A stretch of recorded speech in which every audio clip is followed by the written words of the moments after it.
I feel like holy relationship is really with God and with spirit. And when we have a holy relationship within, we have that holy relationship with everyone, that we actually experience it.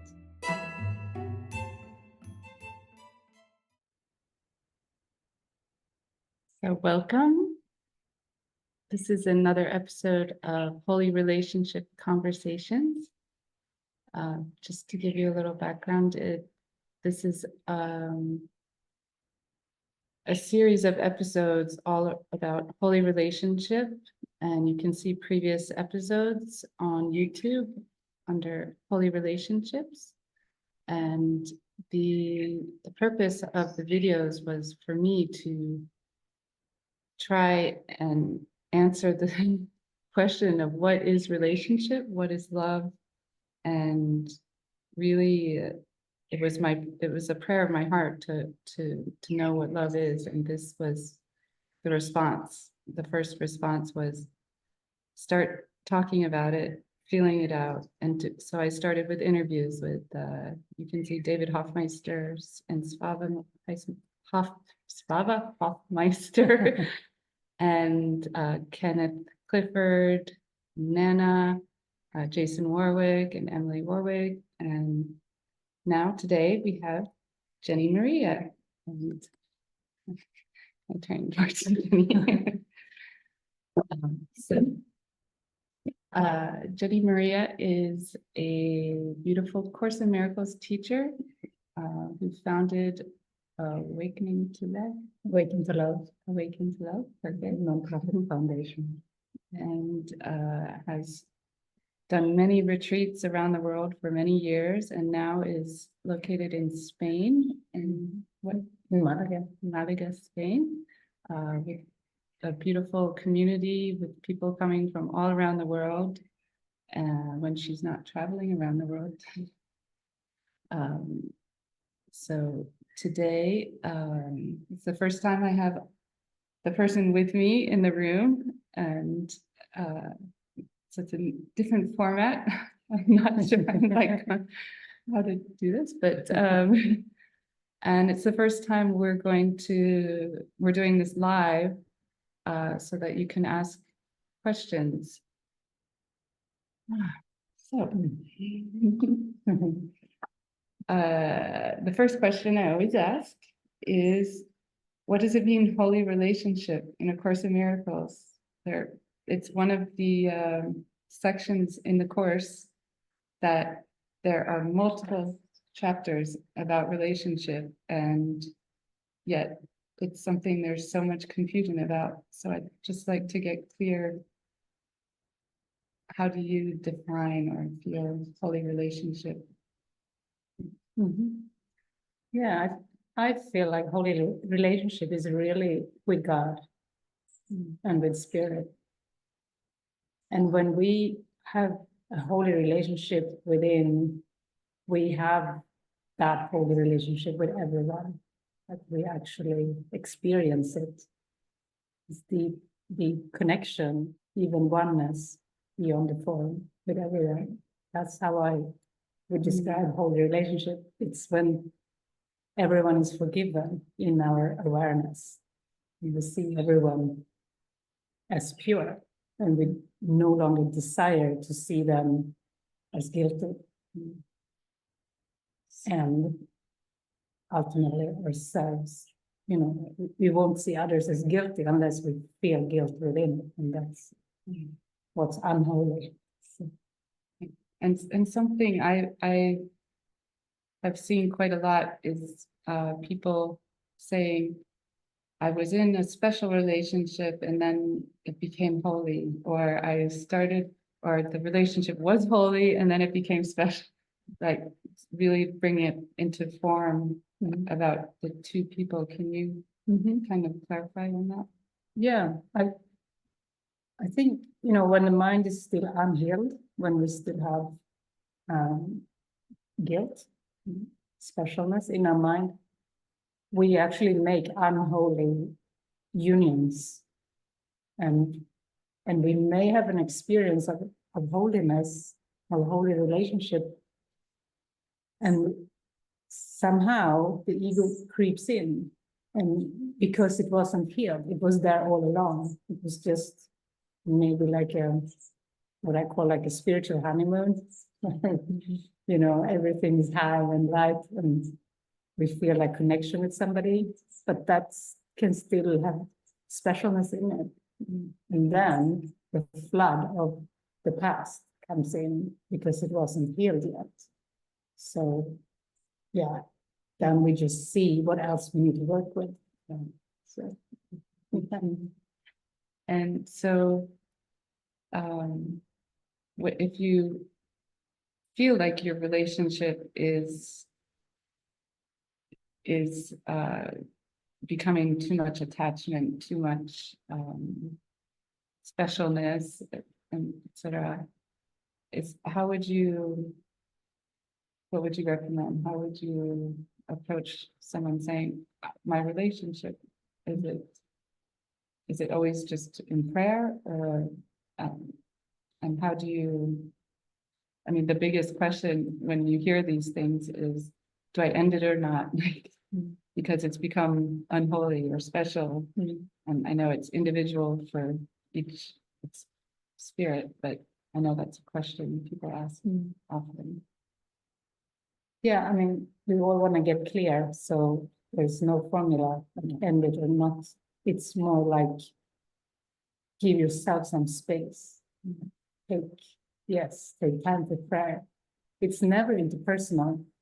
Sometimes we can get lost in this endless discussion with another person about how to fix a relationship.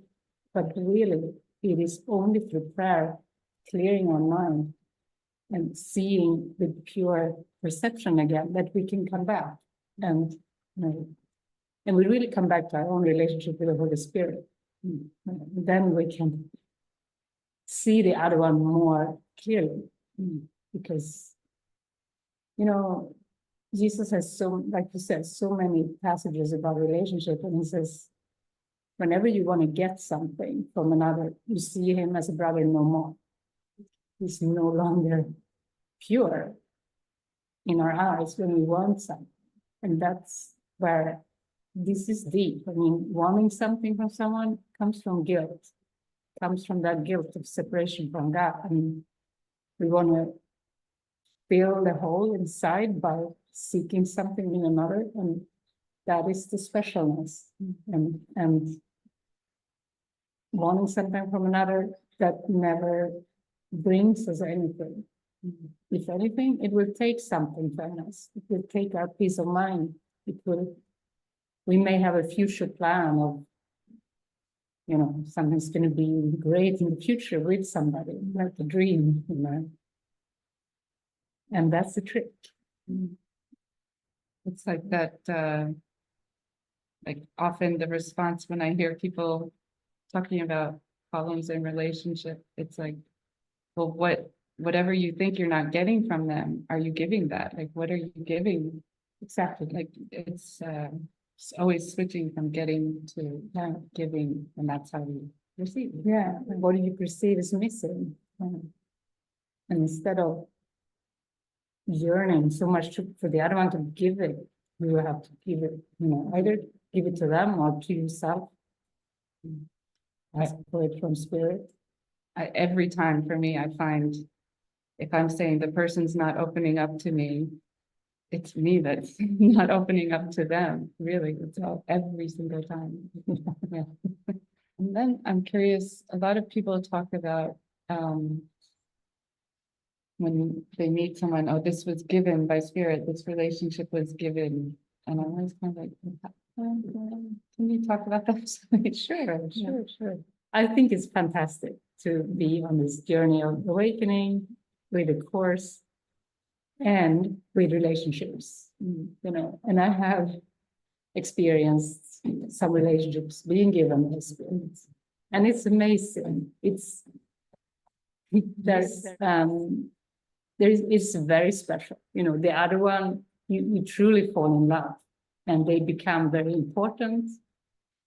You may feel the butterfly feeling, a lot of strong feelings. The more I have healed my mind, I feel a much higher level actually, in the joining. I may feel like it's truly for extending. It's truly something to share with everyone, like this relationship. And there is this movie with Nicolas Cage, and the one when he can see 2 minutes in the future, except for with her, he can see 6 minutes or something, like much longer. Yeah. That's the feeling, like the mind gets so expanded that we can help so much more, and we want to like share the relationship. We want to almost give it away to the whole universe, and we get, we can experience more the spirit's gifts within through it. Like when I met Barrett, maybe we come to that question later. I did not look for a romantic relationship. It was the opposite. I felt done. I didn't feel like no more marriages or relationships. I thought literally God wouldn't give me more such relationships. So but the love was so deep, and we were in such support of each other, of each other's journeys, of each other's healing. And then this was before we met in person, and then we met in person, and the love and the connection was truly deep. But I didn't feel even any essence of romantic thing. It wasn't really like that. And I truly didn't feel that was going to be the guidance. I didn't believe that. So, but it was so powerful that it felt like we were kind of lit up together. And we spent our first time together. We spent a weekend with some friends of his, and they kept saying, "Oh, you guys, you are in love. You're really in love, and this must be like a real relationship." But I kept saying, "No, this is not the romance. This is for healing and understanding." But then months later, it came in, and Barrett was the one who started feeling very strong feelings for me, and he heard the song in his mind. Would I lie to you, baby? Would I lie to you? And he was like, "What am I hearing this song for? What is this? That's not romantic." Right. And he was wondering what he was hearing this for. And he was like, "Oh, that he had kept in secret a big love that he started feeling for me." So that was the love, keeping it to himself. So he called me up and shared about it. And he said all kinds of things. He said, "I have envisioned us together, envisioned marriage, and very, and he kept saying, 'I love you.' And I was like, no, I kind of pushed it away for some time, but then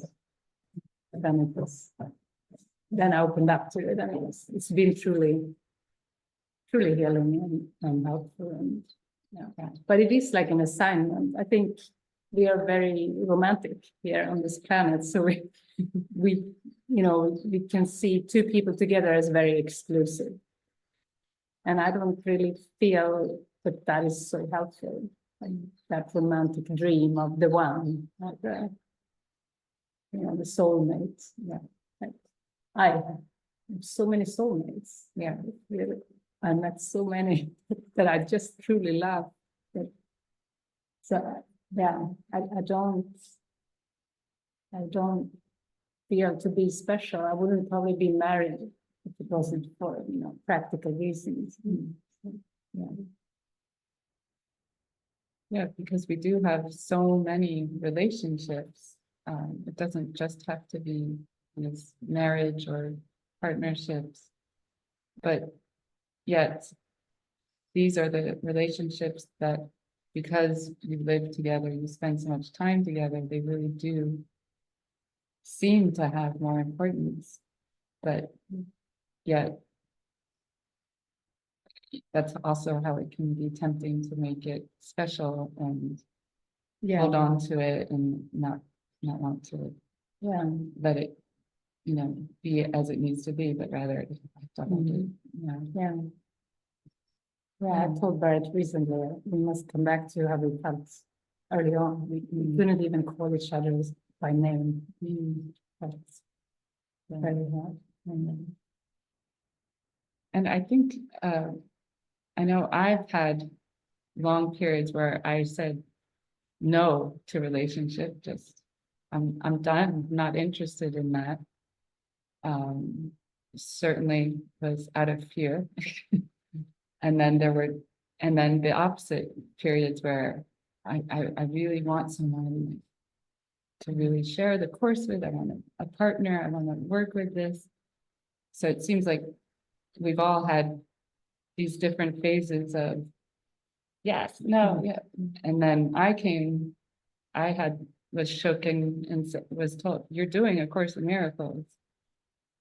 You can't say no to any kind of relationship, like not a loved one, not a hate one, not like any relationship in front of you.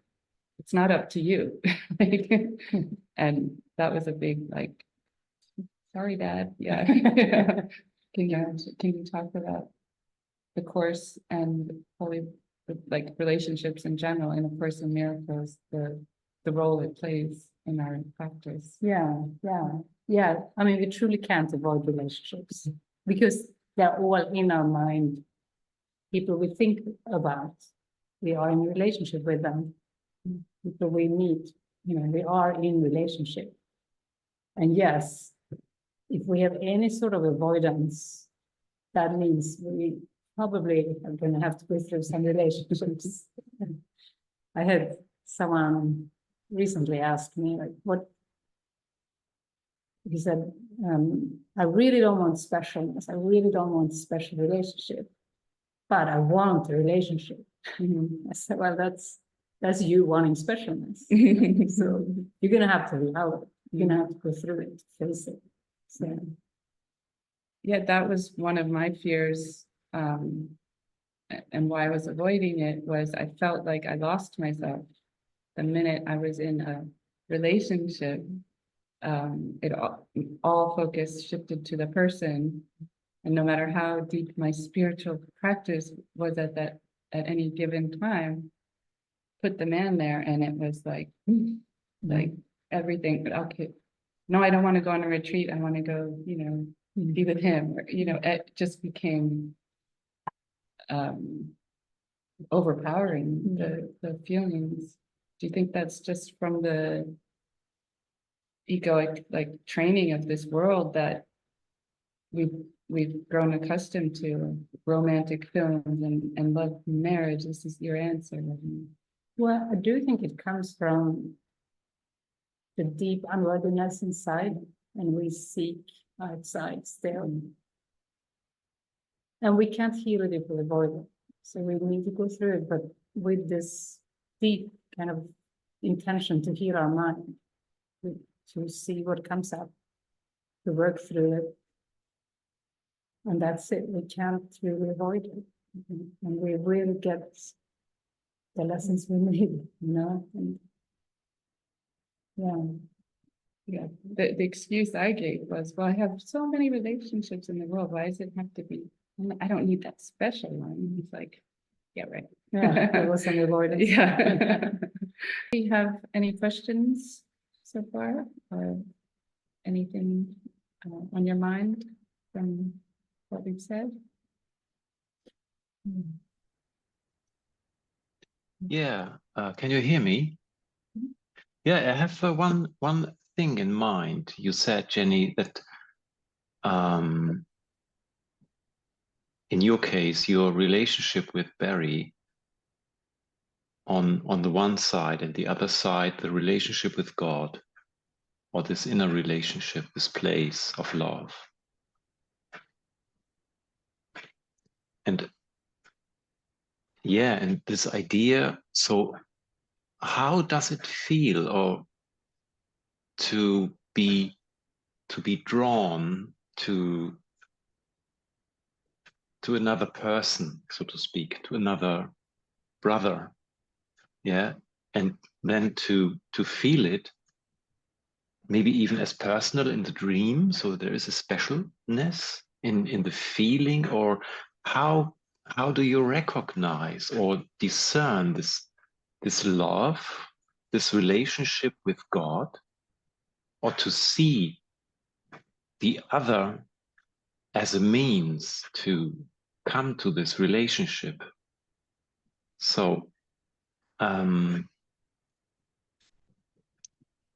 it is this discernment and this way to God, this way to this love, to that love, and not to a specialness, not to a person, to love a person. So you said you were drawn to each other, you felt something. And I thought, oh, what is this? So to feel, is it already something related to Christ, related to not the body, not is it related to some kind of soul also? So is that it's him, in your case it's Barrett, or Barrett to you, and Yeah. and you know it's this in this form. Yeah, I see it in this form. And I thought about, okay, what is, because I'm pondering about that. How is it, how can I recognize it, kind of? Yeah, I think you're drawn to someone where there is a potential for healing. Mm. Otherwise, you know, especially when you have said yes to healing, when you said yes to awakening, you know, when it's no longer, like you said, physical, it's more a soul, it's more, you know, something deeper you're drawn to. Are drawn to it, to that person for the healing, that potential for the healing. That's definitely how I felt about it. And is it is maybe not the person we're falling in love with, it's the Christ mind joining. Yeah. Yeah. Okay, see, I see that. That's interesting. You say saying it's a potential for healing. Yeah. Not I'm in love, you are in love, we are in love, we discovered love, but it's a potential in it, in that relationship to heal together, or as you said, to support each other. Yeah. This is usually a curiosity when you fall in love, when you're getting interested in somebody, there is a curiosity, there's some benefit for you in a way. So it's helpful to not avoid it, but yeah, to let the spirit really lead it, let the spirit guide it. And that, you know, the spirit is good at guiding us, and when we're willing to follow it and to be spontaneous with connections.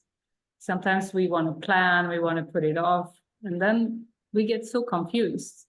Spirit is very spontaneous and open, and is offering us maybe an opportunity to join with somebody, even someone, you know, if you meet someone on a train or someone you don't know, the opportunity is always in the moment to share something, join. You know, if we put it off because of fear, we miss the opportunity. And there's nothing wrong with that. It's just some more fear to release. Then, yeah. Yeah, that's interesting, because holy relationship doesn't mean it's a marriage or a long term or a marriage or a plan to heal. No, it's not the plan. Now we are using the next years to heal. Also, it's not this thought, but it's felt. Yeah. I suggested. Yeah. That's more the ego's plan. The ego likes to plan on the timeline. yeah, yeah, yeah. And yeah, Falling to holiness in the present moment. That's Yeah. really the calling. and I heard from you now again, and I think I had forgotten it, this idea to share a holy relationship with all of us. It's very, it's a good, yeah, it feels good not to close it, to make it open to everybody or for the whole. Yeah, no exclusion. The Holy Yeah. Spirit is not, Yeah. exclusion. Yeah. The ego wants to make it so special. The other person is so special. Our special relationship is so great. We do all great things. That's the ego. That's not pure. The Holy Spirit is just this natural extending to everyone. No exclusion. Sure, it can be helpful to have some guidelines within a relationship for, maybe around sexuality, or, it can be helpful to talk it through, because, yeah, I think these are areas within the relationship that where there's a lot of thoughts, a lot of. Hi. Hi. Good to see you. Yeah, good to see you too. Yeah, thank you for this. But I mean, this practically means that I could see every relationship, all of my relationships, as holy if I have the intention to forgive. Is that right? Like, all my relationships could actually be holy if I have that wish. Yeah, if you desire forgiveness and forgive, yeah. So shared purpose. Yeah. Yeah. It's more a lens that you see through, a lens, like the lens of forgiveness. When you see through that, you do feel holiness with everyone, like a holy relationship. And then you may fall into a trap and not feel that holiness anymore, with a special one. And that's where the work comes in. That's where the healing comes in. That's why we don't want to avoid relationships, because they offer this potential for healing. There are still issues that are unseen or not healed. Yeah. Okay. Thank you. Thank you. Yeah, I think that's where often the question comes in, like, do I stay or do I go? Because it's like, just because there are difficulties doesn't mean you need to go. It's like, no, this is where the healing is. You can face it. Yeah, and face it together. Yeah. It's about considering when the past comes in, maybe quite quickly even. So, and it becomes difficult. Yeah, or the past is there. Maybe firstly, in the beginning, unrecognized, but we can feel it, and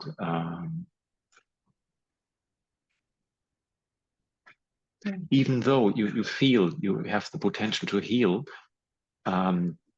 is it still the case? So you use it. The past comes in, and it's a potential to heal because it shows up, or it can be brought up, so to speak, and it can be worked through it. That's, yeah. It has to be worked through, but whether it is within the relationship or if you need space, there is no kind of rule or way that is the right way. But Okay. I was just thinking of that, the shadows of the past. Jesus has this powerful section in the Course that is so kind of strong, where he says it's not the body of the other you join or unite with, it's your own shadows of the past. And And that has been, you know, something I've been pondering a lot and looked at a lot, because that feels it feels dark and raw, and, you know, it's like, okay, those shadows of the past, what are they? What do they look like? And it is how you interpret the other person. That's the veil between you. It's the veil of the interpretation that comes from your own past. It has nothing to do with the other one. Jesus says that so many times. You don't know who the other one is. In fact, the other one is the Christ, and you don't see it. You put a body in the place of Christ. And so it is that body that shows you your unforgiven darkness. So that's how deep the journey is. We're here to really look at the unforgiven darkness in ourselves and forgive it. Do it. And it is a path of relationship. It doesn't mean we avoid others, and we shouldn't. We are in relationship.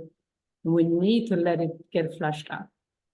How will we ever heal it? How will we ever free ourselves unless we are mirrors, unless we join together to see what comes up?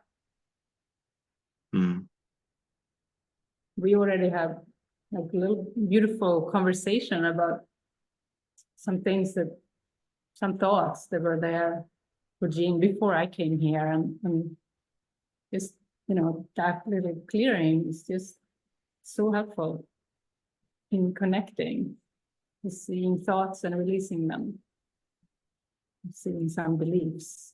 He was saying, you know, if she judges someone, she actually judges God. It's kind of, you know, you saw the chain of judgment.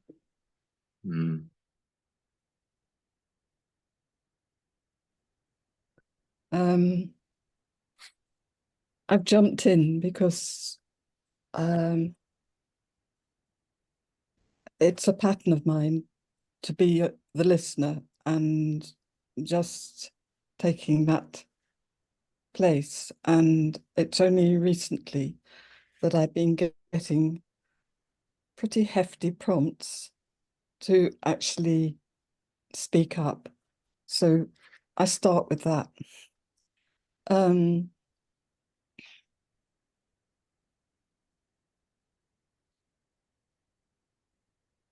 I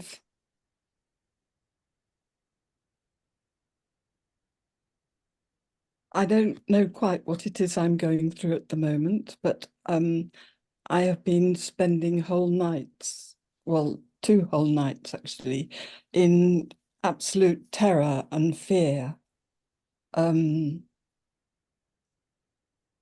And when I try to join with presence, you know, to come and find Holy Spirit or Jesus, a connection. Whereas more recently, I've been able to drop into a sort of stillness, a stillness within me. And the thoughts have been sort of running across the screen up here, but I've been able to stay in that stillness. I'm not able to do it at the moment.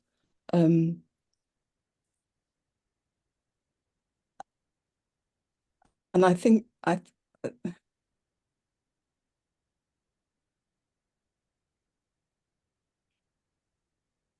was really nervous about coming here. That's why I came in late, because my Zoom wouldn't work and I had to rejig it and everything.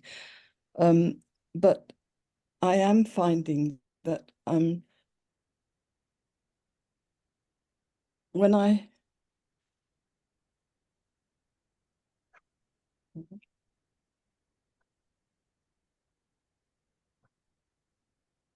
yes, what's really happening now is that I'm getting a whole lot of characters, visual faces that are just coming in and absolutely coming down on me. And I don't know what to do with them. because I can't move, and then I'm awake, and yet I keep trying. I keep coming back to the lesson of the day, or whatever it is I can find to just try and engage with. And something must be happening, but I don't know what it is. And yeah, I just want to talk about it, actually. I'm not sure that I can say any more than that. But it feels pretty terrifying at times. And I'm also aware of this pushing God away. I can feel that, you know, something is there in my mind which is very resistant to coming back. So I'm sort of perpetually in a conflict. And that's what it feels like. But I have no idea what's going on, because I do have some relationships where I am beginning to open up and to step out. But yeah, I don't think I can say much more, because I feel really confused at the moment. Yeah. Yeah, thanks for sharing. I think you're the fourth person that I hear from today or yesterday that is saying they go through stark terror, Mm. deep fear. Mm. So, but I say, you know, thank you for going through that. The only way out is actually just to go through that. Mm. Wanna, you know, when we're in it, we have no idea how to find God again, like you say, you know. You're seeking, you're calling out, and you are the prayer. You are the prayer at those times. And of course, these images of characters that you're seeing, they are your beliefs personified that you can take a look at safely with the Holy Spirit. You know, give them over. Don't avoid them in your mind, like let them really up to be seen and be given over. And that joining you do is, yeah, I think joining with people you trust where you can really talk about it. Yeah. I think that's healing too, although it is this inner process. Yeah. Both, both are helpful. Talking with people we trust and being with it. Mm. Thank you. Mm. Yes, I can feel there's something you said there. You said prayer, the word prayer. I You said, are prayer, you said. Yes. And that I felt something really lift inside me at that point. Thank you. yeah, Mm. I always feel so good about that when we can't pray. Remember, you are the prayer, you know, that deep calling out inside Mm. is you praying. Yes. Thank you. I really thank you for that, because I can really feel that, you know, that I feel the lightness coming in. Thank you. Do you feel you have something more to Well, share? I did look in the course before we started, and you know, the idea of perception is coming in, and we made perception, and we choose between perception, which we perceive people, and then we choose who we like, who we don't like, who we want to join more with, who we don't want to join with. You know, all this judging, and the spirit, he takes our perception and helps us heal, helps us see no difference. So you made perception that you might choose among your brothers, he says, and seek for sin with them. So we made perception so that we can choose among our brothers and see sin with them. Perception is to see sin. The Holy Spirit sees perception as a means to teach you that the vision of a holy relationship is all you want to see. The Holy Spirit uses perception to teach you that all you want to see is a holy relationship. Usually we get smashed, left and right until we realize we need the Holy Spirit. We need some help to see clearly, to release our images, our perception of people. So when we are taught that the vision of a holy relationship is all we want, emphasis on want. It is about what we want, what we desire. Like you brought up desire, we do desire. And when all we want is a holy relationship, then you will give your faith holiness, desiring and believing in it because of your desire. So that's it. Jesus talks a lot about perception, and perception and judgment go together.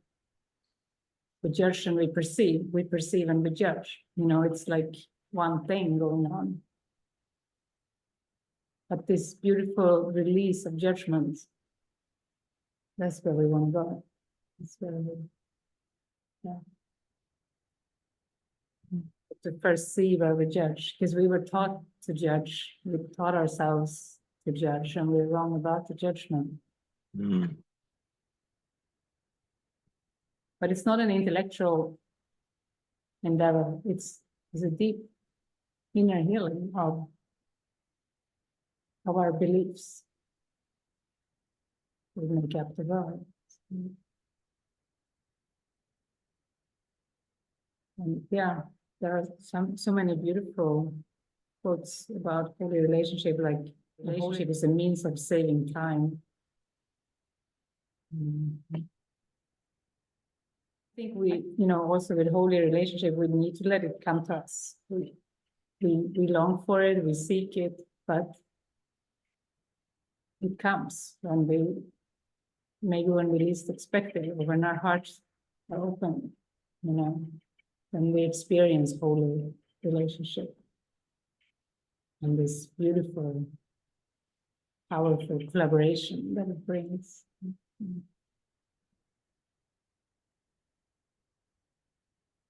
And this line, who in a holy relationship can long remain unholy?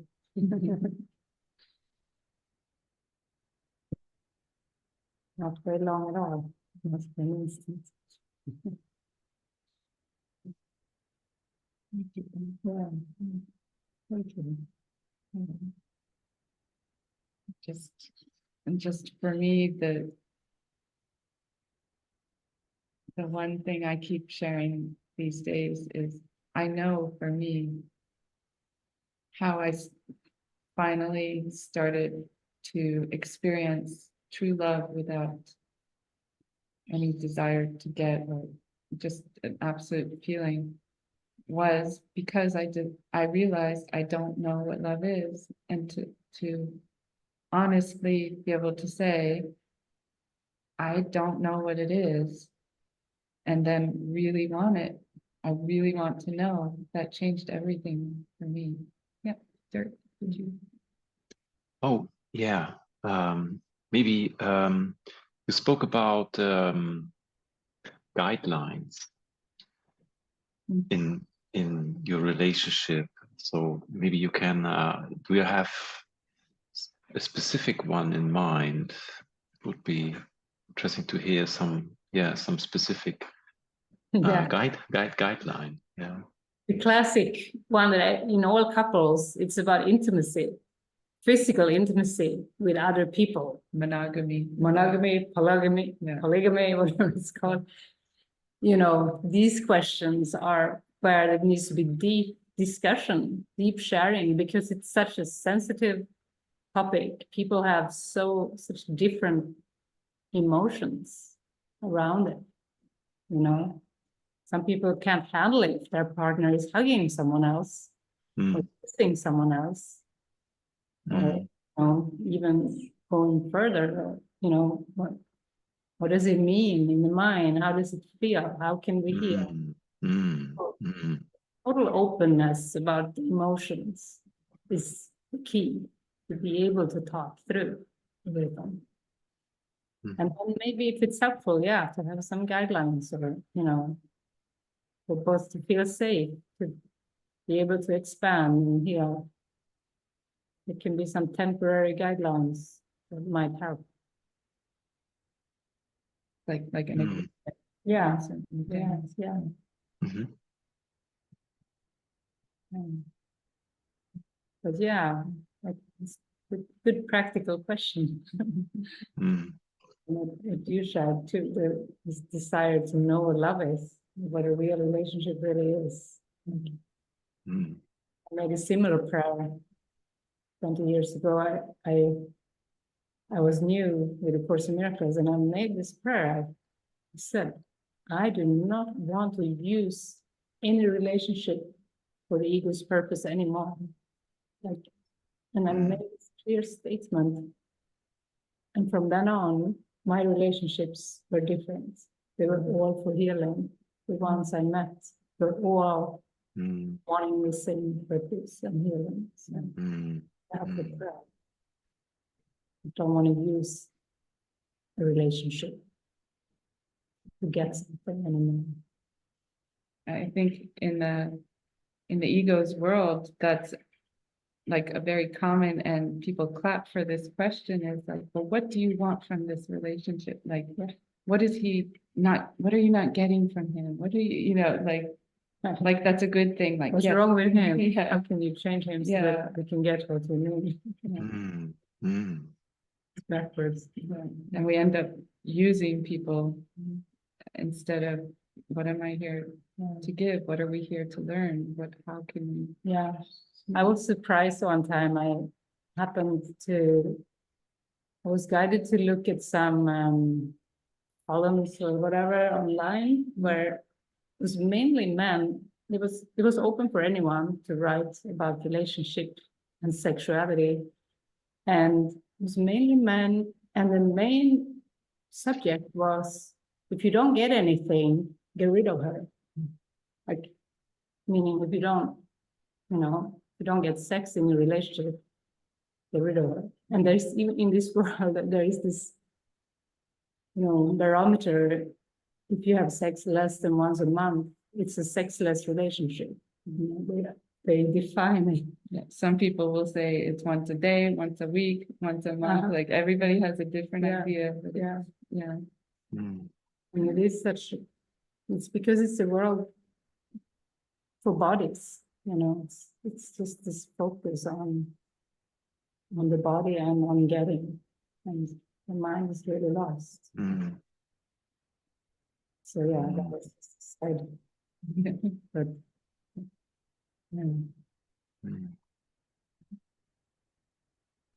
Hilda asked me a question earlier about her brother, about someone who talks a lot about sickness and how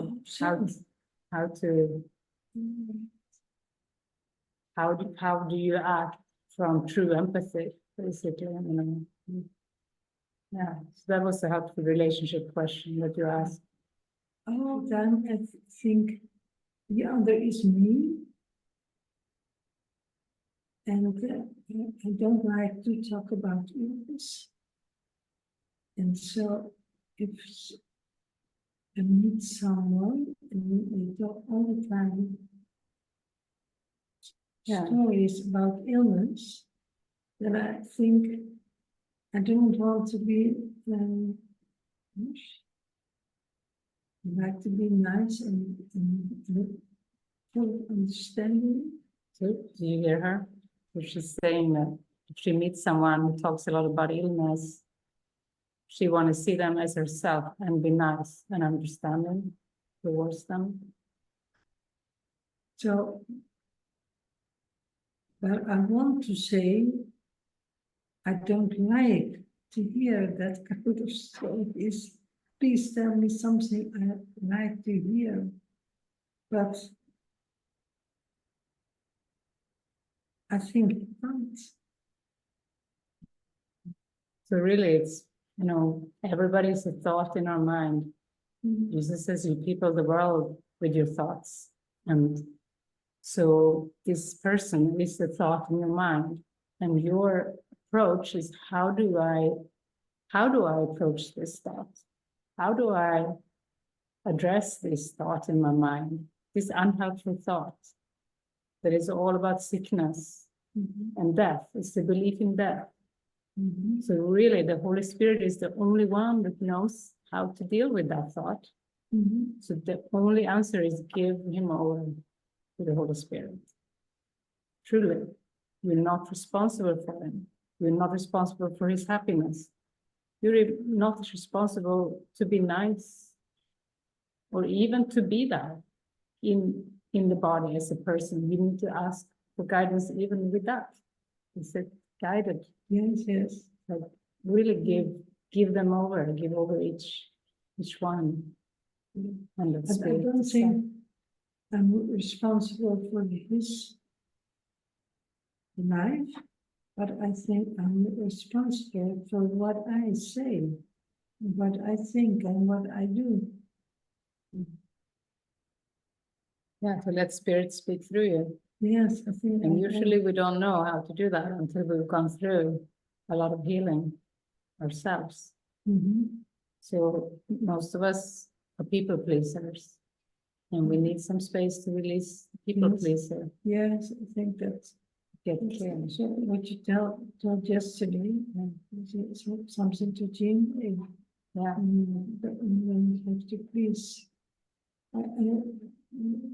All the things you said, I understand, and it stays with me for the rest of my life.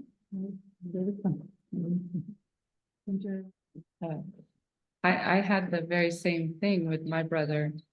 I went to visit him and I started to notice spending the whole day with him. He was telling his surgery and injury and accident stories to everybody he talked to all day. And so I started to judge him like, oh, can't he see? He would make a sales call for work.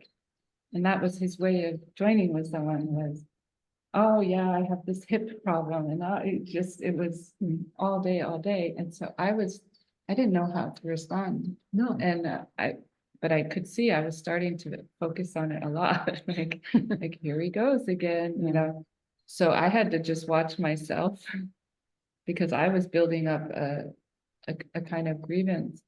So a grievance, like this is wrong, a judgment, basically a judgment about him. Yeah. Pretending I was wanting to be helpful and heal him of this. Yes, yes. But then, like Jenny said, it's only for me. He's my thought, and for me, the way, and again, it's different in every situation. But my question was wrong too, because I was saying, how can I show him, like, how can I be loving to him and show him what he's doing? And Spirit is like, who says that's what you're supposed to be doing? Like you've already assumed way too much. And actually the answer came in the next day. He surprised me. He came towards me and said, what's this Course in Miracles thing? And it totally had nothing to do with what I saw as the problem. And he started saying, well, I'm Buddhist. I was like, no, I didn't know that. It's like, it's almost like that focus on him in that way, how I know him from when we were kids, was actually the only problem. And I just wanted to see him differently. And so the answer didn't even involve that situation. It came in a situation where I was much more open to seeing him differently. And so it was for me to not be focused on this is the problem. And then that gave the space for spirit to come in, because if I think I know what the problem is, I'm not letting any solutions or anything Yeah. come in, so. And I think your intention to be truly helpful brought that about, because you're in prayer, what to do with this complaining, what Yeah. to do, and spirit hears that. Yeah, and catch ourselves trying to be too specific in prayer, Yeah. like Yeah, really just want the healing Yeah. and not, I want to be loving in this Right. situation. It's like, no, just, I want to be healing all the time. I want the Christ mind all the time, and then the answer can come.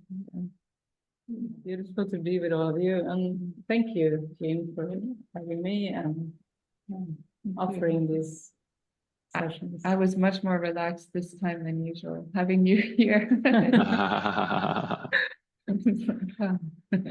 Thank you. I'd just like to say thank you as well. Already in my mind, I have some more things to work with around this. So maybe I just name one for myself here. You talked about each one of those faces has a belief behind it. Was that what you said? Yes. Well, I just noticed that I cottoned on to the prayer bit, which was very helpful, but I just can see that I'm about to spiritualize love without actually going to the practice bit that you were talking about. Ah, And, good catch. yes, I feel a bit nonplussed now, but I just needed to say that so that I don't get away with it afterwards. Unless you have anything more to say about that. No, it sounds helpful. I mean, I think that you are the prayer is very helpful when you are in terror, when you are in this super, difficult place where your heart is screaming out for an answer. And what all other times, yes, to do the inner work, I mean, that is also the inner work when you're in that stage, when you don't know the way out. But yeah, to keep looking at the beliefs, to question them. I mean, it's quite easy to observe our perception and, question the perception, hand over the perception, because it's right in front of us all the time. It's what we take in with our senses. So, Yes, because it always comes back to myself. mhm. Who's, as you've been illustrating, is the one who's actually from where the projection is coming. I mean, it's here the healing has to take place. You have to take back the projection. Yeah. And just work with it. Yes. Thank you. Thank you, both of you. It's really been so helpful. Yeah. Yeah, good to see you again, Bridget, and everybody. And you, Jenny. Yeah. And thank you, Jan. Thank you. Thank you so much. Good. So this will be posted online in the Facebook group, Holy Relationship Conversation, and on YouTube under the same name. So if you want to watch it again. And can I share, if anyone wants to see my YouTube channel, it's youtube.com/Jenny Maria. And we have a website, awakentolove.net as well. Great. Okay. Thank you very much. Thank See you very